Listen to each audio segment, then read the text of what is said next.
interessante porque ele chegou menina, né? Chegou com um nome, chegou, né, com cabelo, chegou, né, com um comportamento de autolesão, ansiedade, depressão e se machucando, crises de ansiedade. Essa foi a demanda. Em uma sessão que eu fiz com ele, trouxe essa questão da transexualidade como uma ideia ali, né, uma concepção, ele virou, mudou. E aí eu fui acompanhando a transição dele. Cada sessão ele vinha com algo diferente. Mudou a roupa, o cabelo, o nome, escolheu, tal. Esses comportamentos de autolesão diminuíram todos. Não teve mais. Tem ansiedade, mas uma ansiedade que é da... Normal, né? Mas não tem essa estratégia de se machucar. Olha a diferença. Assim, aí, com semanas, assim, poucas semanas eu fui vendo a transição desse garoto, né? E hoje, com essa identidade de um menino trans, né? Um jovem que tem 15 anos, claro, aí começa a ter os problemas da transfobia, né? Claro, porque é infelizmente comum, né? Então, o nome ainda na escola às vezes não aceitam, né? O uso do pronome feminino, a família, né, também nesse processo de transição, você tem outros impactos na vida dele, né, de lidar com o preconceito que é, infelizmente, frequente.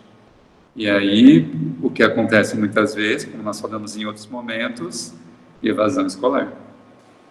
Eu não consigo suportar esse tipo de violência, porque realmente é difícil, cruel, intenso, sabe? E frequente.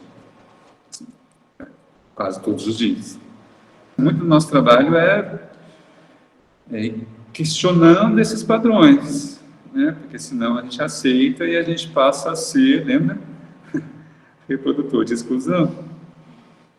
É muito fácil a gente excluir. É muito fácil. O sistema está preparado para isso. Basta uma assinatura sua. Hoje, qual a sua sexualidade? É hétero? É gay? É bi? Então...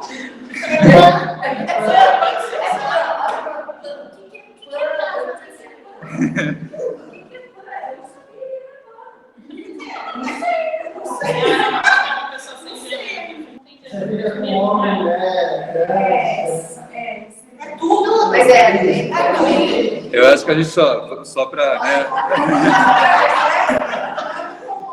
Vamos. Tá. Deixa eu pegar minha bandeira aqui agora. Eu vou lá no carro, minha bandeira tá lá. Calma aí. Primeiro.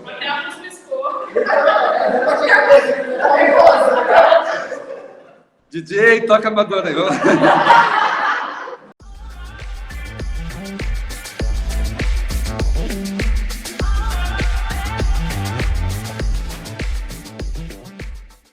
Ponto, Val, assim, para a gente entender, né, o pessoal fala,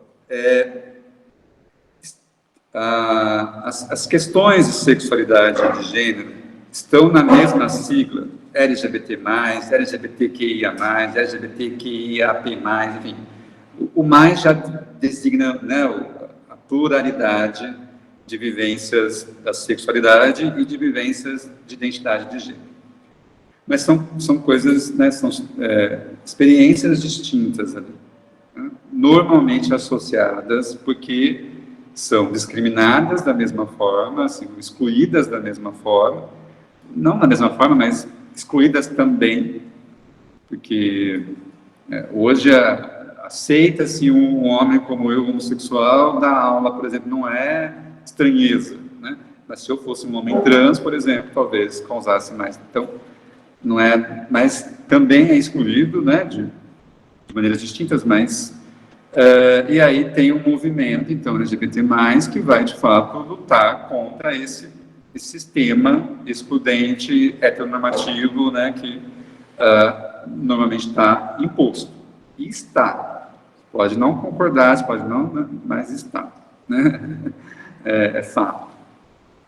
E aí, quando a gente começa a pensar, então, em algumas vivências, elas podem ter as suas peculiaridades.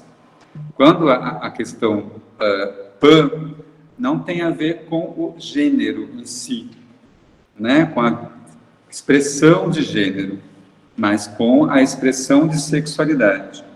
Então, é para onde eu estou direcionando o meu afeto, a minha sexualidade. Quando a gente pensa na questão da transexualidade ou da não binário, então é alguém ali que vai, de fato, questionar o padrão heteronormativo, né? Qual que é o problema? Eu usar saia, por exemplo, e salto alto. Né? Aí você começa a questionar esse padrão, por que o homem não pode usar assim, a mulher sabe, enfim. Então, a pessoa não binária tem uma expressão de gênero independente ali, ou quando ela se sente confortável, e ela vai vivenciar isso. Uma pessoa trans muda essa expressão física, né, porque se sente mais... Por que é que se sente? Porque ela se vê, se reconhece como, né? Então, eu nasço homem, me reconheço mulher, e aí eu, né, vivencio e experimento essa vestimenta mulher, né? Essa, né, o que, né, se entende ali por mulher. Cabelo, roupa, maquiagem, enfim, que ela se sentir confortável. A mesma questão ali dos homens, né? Nasce menina e depois se entende como um homem trans. Normalmente muda o padrão, cabelo, barba, né, testosterona, tira peito, não tem ali algumas, né, algumas expressões. Isso é gênero. Quando a gente pensa em questão de sexualidade, aí envolve, então, ser bi, ser gay, lésbica, pansexual, né, assexual, não tem interesse por sexo, né, não pensa em ter, né? E aí a gente tem também N possibilidades.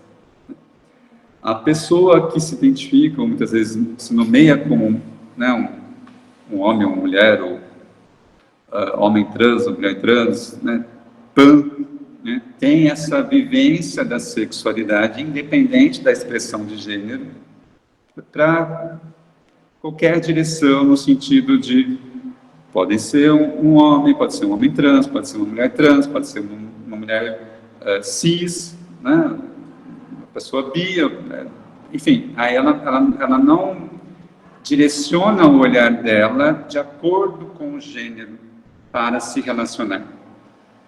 Ela se relaciona com aquela pessoa, independente da expressão de gênero dela. Então aí a gente entende uma pessoa pansexual. Faz sentido? Tá? Oi? A tela azul está sumindo. Sumiu? Ah, a gaveta, sim. Então, sim, porque, né, aí a gente pode ter as diferenças. Porque, por exemplo, espero não bugar. Então, eu sou um homem cis. Eu nasci biologicamente homem, me reconheço como homem, me visto, né, me vejo como homem. E eu tenho uma direção do meu afeto e da minha sexualidade para com homens. Eu me relaciono com homens. Eu sou um homem cis, homossexual. Eu sou gay. Então, eu me relaciono normalmente com pessoas, com homens. Eu não me relaciono com mulheres cis, nem mulheres trans, nem pessoas não binárias com expressão física feminina. Não me atrai. Percebe? Eu posso ser uma mulher cis, nasci mulher, biologicamente me reconheço como mulher e direciono meu afeto para outras mulheres. Sou lésbica. Eu posso ser um homem cis e, de repente, direciono meu olhar para homens e mulheres. Eu gosto de, né? Então, eu me reconheço como uma pessoa bissexual. E aí tem essa vivência da sexualidade, e aí diferente da questão. Eu posso ser um homem, biologicamente, nasci homem, me reconheço como mulher, então eu sou uma mulher trans, e gosto de mulheres. Meu olhar, minha sexualidade direcionada para... Então, eu sou lésbica. mulher trans, lésbica. Se eu sou mulher trans e me relaciono com homem, gosto só de homem, não gosto de mulher, eu sou heterossexual. Sou uma mulher trans, heterossexual. Então, aí a gente começa a ter as diferenças.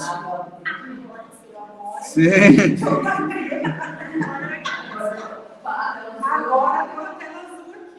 Que bom, que bom. Então, e aí, né, Morgan, o que acontece com essa garotada que está aí na adolescência? Eles já sabem essa informação. Eles estão mais antenados que muitos de nós, adultos. Porque eles veem os vídeos no YouTube, eles veem lá no Instagram, eles conhecem pessoas, então se fala mais sobre isso. Porque na nossa época, isso era, né, máximo ali gay, você conseguia conceber uma ideia de que existem pessoas gays. Né? Ainda assim, excluídos, mas você, não tem. Né? A gente quer assim. Mas aí outras vivências, né? Aí entra a questão da inclusão. Porque sempre existiu. Não é que agora está aumentando como uma pandemia, nossa, as pessoas não... Não. A gente só não via porque era excluído. Acho que E as pessoas se escondiam. As pessoas se escondiam, não colocavam para fora essa vivência. E agora a gente, né, luta para colocar, para ir ser incluído. Né? E aí a gente começa a ver mais. Aí, nossa, sempre existiu. Eu tenho não, já faleceu, mas é uma tia trans, né? É uma mulher trans.